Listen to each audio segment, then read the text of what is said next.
Mega is an improvised satire from the staff of a fictional megachurch. We are here, Lord, we are here, and we're ready to podcast. Hiya, I'm Hallie Levant, and this is Mega, coming to you from Twin Hills Community Church, where every single week we're giving our mega church a tiny family feel. We love to introduce you to members of our church staff and people from our community, and I always find it to be a treat and a treasure. And per usual, I'm joined by my co-host. He's the youth pastor for our high school ministry called Climax. Please welcome Gray Haas. If you look to the sky, up there is my guy, Hallie. How are you? I am too blessed to be stressed and way too grateful to be hateful. Well, just like our government is looking out for aliens around every corner, our guest today is looking for them in the skies and through Christian eyes. It's my pleasure to introduce author and ufologist Mason McTavish. How you doing today, Mason? I am just so thankful for being here. Thank you so much for having me tonight. I am looking to the skies. I have my peepers set for intergalactic visitors, which I also call interheavenly visitors, because as we're going to get into, I really think they're one and the same. Oh, really? Awesome. See, that's good, because initially when your booking agent, which I then found out was you, reached out to us about your new book, the thing that stuck out to me about the title in your email was Christian ufologist. That's right. And I wanted to make sure that you are a Christian, because to be honest, I get a little uncomfortable with this stuff, even though I know God created the heavens and the earth. Yeah. And even though Matthew, aliens Mark. aren't in the Bible, maybe they are. Matthew, Mark, Luke, Paul, 1 Corinthians, 2 Corinthians. Do you want me to go on? Oh, yeah. I mean, that all checks out. Yes. Thank you for mentioning my book. I'm a self-published author. My book is called UFO, My Lord. It's a little bit of a play on words. So there's an apostrophe if you're Googling or on your computers right now, which I would advise everybody to do, to look for the book. Okay. You can find it at Mason McTavish, angelfire.com. Okay. Or you can just make sure you put an apostrophe after the O in UFO, My Lord, because the book is about how UFOs are from our Lord. But also, when you would see a UFO, the first thing you're going to say is Oh, my Lord. Oh, okay. I was going to say run or something. Yeah. Well, that might be the second thing you say, but the first thing you say is, oh, my Lord. I think that's probably, I like to tell my friends, and that's probably the only time that you can take the Lord's name in vain, is when you look up and you see that. Oh, my Lord. Yeah, and forgive me if this is too personal a question, Mason, but do you think you would run, or would you stay planted and say, beam me up, aliens? Well, this is a really great question, because this is what UFO, My Lord gets into, because the title is a little deceptive. Yes, there are some UFOs that are from heaven, which I believe to be a planet. And then there are other UFOs that are not from heaven. They are from hell, which I believe to be another dimension. Wow. So like an egg, you really got to crack one open to see what's inside. So you think that, I mean, this is fascinating, because, let's get into it, because, of course, I am a Bible-based person, and when I think about God creating the heavens and the earth, what you're saying is that it might be possible that there is another planet that God also created, and he created possibly 2 by 2 of different aliens that are coming to visit us? I mean, what do they want, and where is this planet? Okay, you're getting a little ahead of yourself, and that's fine, because these are big ideas, and I know that some of these are challenging and controversial, but I think the kids really like this topic, and one of the things that I thought would be nice to talk to you as a youth pastor is, what better way to get kids excited about the Bible these days than to tell them War of the Worlds is real? Oh, really? Oh, yeah. Star Wars is real. This stuff is really happening. It's really happening right above our heads all the time. There is a war in the skies that is happening between good and evil. And we are merely the audience, and to the victor go the spoils, in which case are our souls. Yep. That is so true. I mean, there is spiritual warfare being battled around us invisibly, constantly, and I am ready to get into it with a scholar, a self-published scholar who knows what he's talking about. And I am Googling UFO, my lord, and maybe I'm not putting the apostrophe in the right place because I am still having a little trouble. Okay, so it's UFO apostrophe, and then is there an H after after the apostrophe? Is it O? No, Oh, no. H. Okay. UFO, like the object. Okay. And then apostrophe, my lord. Okay, got it. So there's actually no Y either. I forgot to say it in the title. There is a Y. I couldn't get that domain name. I don't know what happened. So it's just UFO, my lord. I tried to put it on my phone, and then it went to something at the University of Florida. That, I think, is the domain name that I could not get. Okay. So if you just search, if you're listening at home and you're having the same problem, just search Mason McTavish angelfire.com. Okay. What's the Angel Fire part? Well, Angel Fire is how I got started. That was my blog when I was a teenager. Oh. And I really started to get into this idea of crashed flying saucers. Now, maybe you've heard of Roswell. Yeah, what is that? People talk about it. Yeah. Now I don't know where to start you to because I'm being pulled in all sorts of different directions. But let me start at the beginning. Okay. So when I was a little boy, I remember walking into the kitchen and asking my Mommy, why don't people talk to angels anymore? How come we don't hear angels? Ooh, yeah. How come no one is having visions? Yep. And my mommy took a sip of her coffee. And she said, well, and then she just looked out the window and she never really finished that thought. So, oh, wow. Okay. What a story. Still thinking about it. Yeah. Yes. And I said, well, I guess I have to go find the answers for myself. Yes, sir. And I started to think about how, well, wait a minute. No one's talking about having visions of angels or gods anymore. But you turn on the TV in the 1990s and all you ever heard was people being visited by alien greys at night, seeing bright white objects in the sky, hearing disembodied voices telling them things. And I thought, aha, we are having visions, but they aren't what we thought they were. They are aliens that are angels, and UFOs are messengers from the heavens. So I started putting all of this together, and I even looked to the Bible. Now there is now let me get to Angel Fire for a second. So angelfire.net was my very first project to sort of unpack all of these ideas. And one of the most alarming things, and you already brought it up, is how our government is shooting down UFOs to collect their technology. Oh, good. Whoa. Now, I call that is Project Angel Fire because they're literally shooting down angels here. Oh. Okay. Oh, no. And this is something that we really need to examine because that's not, this is bad stuff. So think about all the missed messages we've gotten from heaven when our government is shooting down these UFOs. Whoa. Now, again, the government can't be totally blamed for this, but this is also why they're covering it up, okay? Because they're shooting down angels. And if word got out that the government had angels in their military bases, people would be very upset about this. Do you think they actually have some of these angels in the bases? Oh, yes. They have anywhere between 50 to 200 angels right now in the possession of the U.S. government alone. Really? Okay, so Project Angel Fire was my attempt to start uncovering all of this stuff. It all started with Roswell, of course.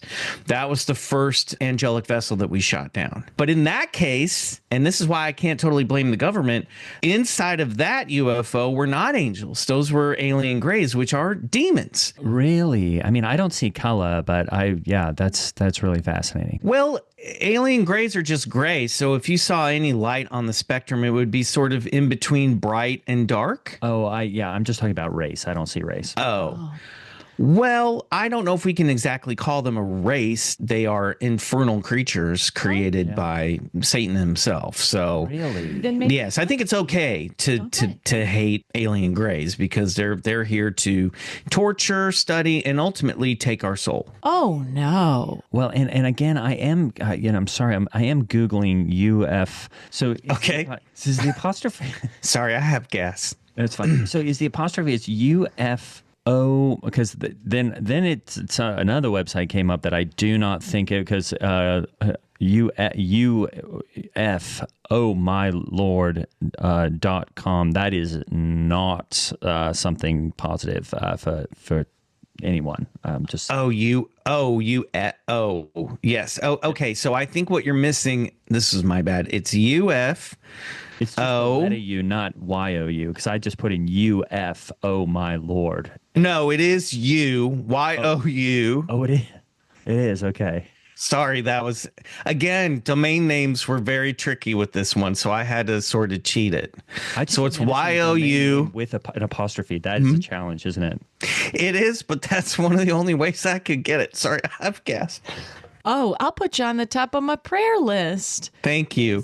Yeah, well, I'm sure we'll get to that, but this is an important subject because I do feel like aliens, and if you go on TikTok these days, people are always going, I saw a weird cloud, that's an alien. I saw this, that's an alien. Are they aliens or in your case, angels, or are these deep fakes? Because these days, if it's anything that I don't like, I will say, that's a deep fake. You know what I mean? Or if I don't agree with. Well, I think, I've been accused of deep faking myself because I have a collection of videos. I can go out into my garden anytime I want to and look up and actually summon these things. It's well, with the power of prayer, you can summon. You can do anything. Yep. You can do anything. Yep. So I've been accused. Now, I haven't seen anything as elaborate as a giant cloud, but I have seen lights dancing in the skies, and I've been accused of deep faking. So I just ask everybody with this subject to keep an open mind. And I kind of want to strike the term alien altogether from the record because alien is synonymous with angel. Okay. But again, some aliens are demons, so it gets a little tricky. But I can tell you how to tell them apart. Okay. Oh. So you have your grays, your alien grays, which are demons, and then you have what we call the tall whites. Oh, good. In traditional UFO circles, they are called the Nordics, Good. and in the Bible, they are referred to as the Nephilim. Oh, yes. Awesome. Yes. Is this ringing a bell now? Absolutely. Yes. I know the So- cherubim and the seraphims. Thank you very much. Those are all different orders of angels, and these are also orders of tall whites or Nords or Nephilims that will come visit us.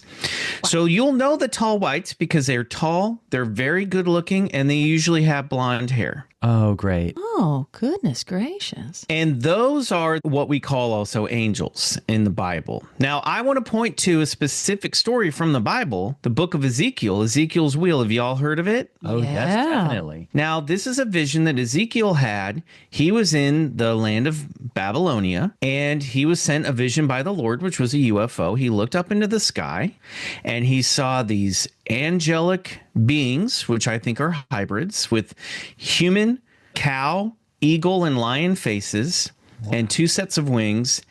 And they were being moved around on the set of Wheels Within Wheels. Spinning wheels within wheels. What does that ring a bell? It sounds like Revelation to me. Well, it was for Ezekiel, but I'm saying this was a UFO. And he said that the center of this thing burned like bright glowing metal. And it had eyes all around, which Yep. eyes are what else do you use to see? Lights. Exactly. So little lights in the shape of eyes. Okay. And in the center was a being that spoke to him that he believed was the Heavenly Father, but he said from below the waist, it was all flame. And from the top up, it was like burning metal. I think he saw a robot that was sent from heaven, a planet on the other side of our sun. And, he said, you got to get to Israel. You got to help out those Israelites, Ezekiel, and that's what Ezekiel did. So there's evidence for this in the Bible.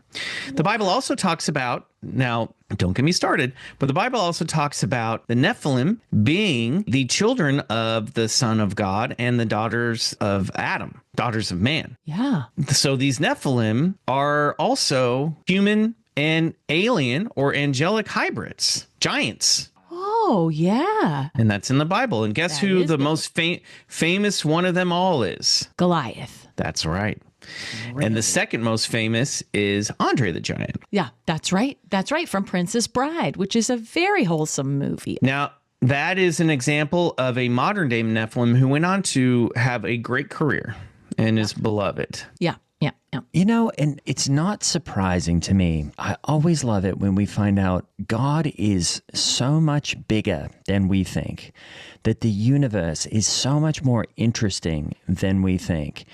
And I guess my only question is, you know, when we're talking about things like Nephilim and giants and all these amazing ideas, which, you know, I find a bit, you know, I don't have a lot of time to think about that stuff because honestly, I'm really busy right now. Well, thankfully, that's all I have. Yeah. But what I'm wondering is, at the end of the day, when I'm Googling the book, is the apostrophe, do you mean comma? Because at this point, I've put it after each letter and none of them are returned. And I'm just trying to make sure that our listeners, Well, let me pull it up on my or maybe you could just write it laptop out on here. this piece of paper. Why? Well, I'll tell you, I actually have a pen here and it literally fell apart in my hands. Yeah. So I can't, you're going to have to, I'm going to have that's to not gonna dictate work. it to you. Okay. So Y, Okay, so it is a Y. start at the beginning of the search bar, first of all. Okay. And then Okay. so- Delete anything you have in there. Okay, so there's no Can you clear www can you clear your search history? That might help. Yeah, I do that every day. Or your But- cache.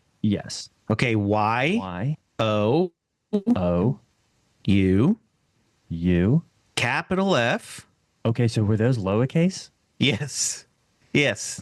Okay, so it's a lowercase Y-O-U, then a capital F. Yes. Sorry, I thought that would've was been obvious. helpful before. Okay. I think we're figuring out the problem here. So lowercase Y O U F Got it. O capital O. Oh, so again, Oh, lowercase Think O I then would've- capital O.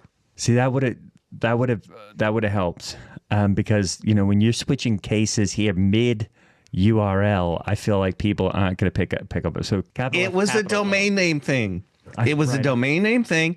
My daughter is into computers, but I can't, Yeah, She well, set that up for me. Right. Okay. So capital F, capital O. No, capital F, lowercase O, capital O, Okay. Okay. apostrophe. Okay. What was the name of? Now I'm confused. And then M-A. Lord. No. Oh, Sorry, I gas. have gas. I'm sorry. M, as far as I can tell, lowercase right now, I've spelled M. Yu-Fu. Well, it's more like you. I got bubbles in my chest, and I don't know why. It's the evil one. I just think Yu-Fu, when you spell Y-O-U-F-O-O, no matter what caps it is, or, it looks like Yu-Fu. And that might be the issue. Well, the important thing is just type in the name of the book, which Right, is I mean, that is what I was trying to U-F-O, do. my Lord. Okay. I would like to help you. My pen is broken, so I will send your listeners a link. How's that?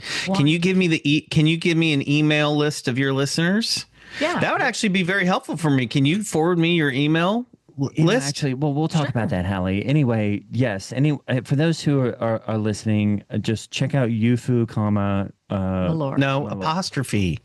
Okay, right. Apostrophe. Yes. And I guess my other question is, when you're praying Yeah. and you are looking up to the sky, what kind of prayer are you saying to get the type of angels/aliens that you want to see and not the ones you don't want to see? Oh. Well, this is the thing. You can't be the judgment of what you receive. You know what I mean? It's like Christmas. Did you know that actually Christmas gifts are symbolic of the UFO phenomenon? Really? What do you mean? Well, this is how this tradition got started, actually, is you wish to a being that lives in a magical place where there are elves, little creatures, and he flies around in the night sky with a bright red light at the end, at the tip of his vessel, his heavenly vessel. And you say, Santa, I would like a new toy train set. But depending on whether you are good or bad, you may or may not get what you want. That's right. So really, UFOs are like these Christmas gifts that we wish for. So you just got to wish, and then you hope you've been good enough to get what you want. Yeah, that makes total sense. You say, I wish you'd send me an angel. That's what you do. Mm-hmm. And you visualize. What you have to do is you sort of like visualize where you're standing in Google Maps, and then you have to visualize where that angel might be in heaven right now. Mm-hmm. And then you have to sort of use the wish as a tether to connect your 2 points in the space-time continuum. And then you are ready to receive. And you may get a good thing, you may get a bad thing. There might be a tall white in there might be an alien gray in there. You can't dictate what the message is going to be. You know what I mean? How prayer works? Sometimes God says yes, sometimes God says no, and sometimes God says just wait and see. And for anyone who thinks any of this sounds crazy, I just want to remind you that the Bible promises us that any minute now, all of us who believe are going to go shooting through the stratosphere on our way to heaven as Jesus returns with a glorious trumpet sound. And, I worry a lot about whether or not my clothes are going to fly off and I'm going to not be modest while I'm shooting through the stratospheres. I think about it a lot. And I'm so glad to have a scholar and an expert here who can talk to me about heaven, because I know I'm going to show up at those pearly gates and I have never known exactly where heaven is. You mentioned maybe heaven is in another dimension. Maybe it's everywhere. Maybe it's a planet.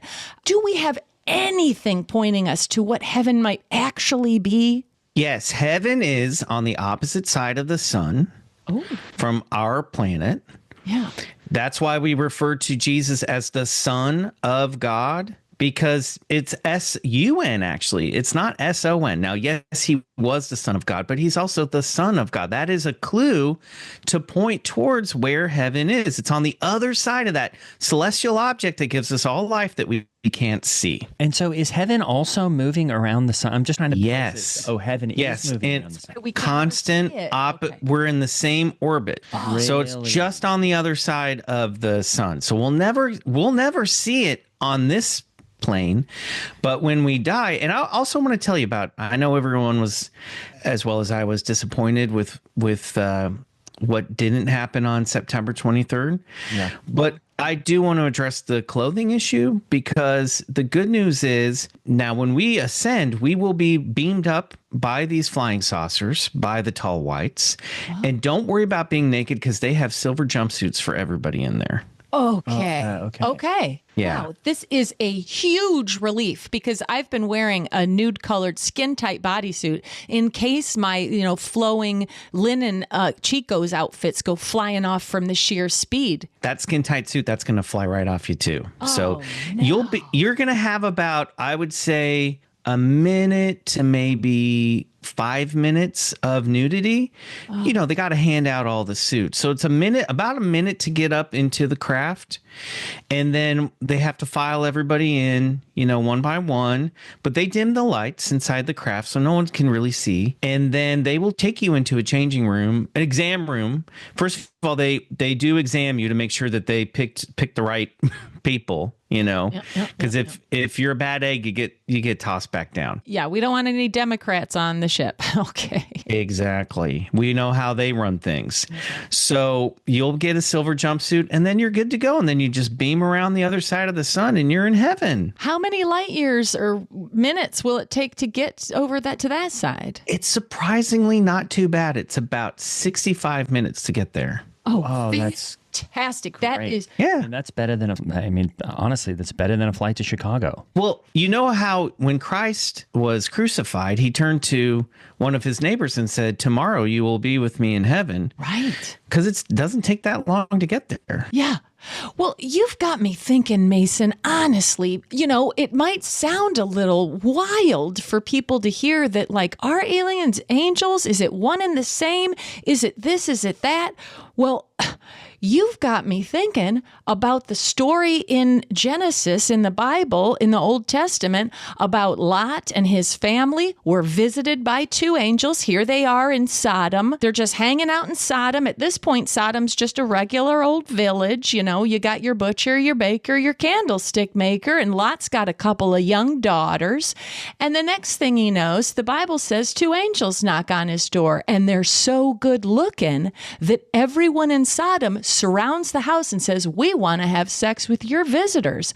They must have been tall whites and very attractive. And then Sodom went from being just a regular place with butchers and bakers to burning down because they were trying to sleep with these angels. Luckily, Lot said, take my daughters, have your way with them, because I got to protect my visitors. I mean, those could have been alien. That makes me wonder, should we Yeah. Yeah, no, I just get it. I got excited. It just makes me extrapolate it out to nowadays where, you know, I thought it was a good thing that we were rounding up illegal aliens in America and getting rid of them. But what if some of these people are angels? Well, we know if they were angels, if they're tall, again, tall, white, and blonde hair. Okay. Phew. And you brought up a couple interesting points in that story. When we hear about fire from heavens or all that those are just laser beams from the flying saucers that are decimating these biblical towns.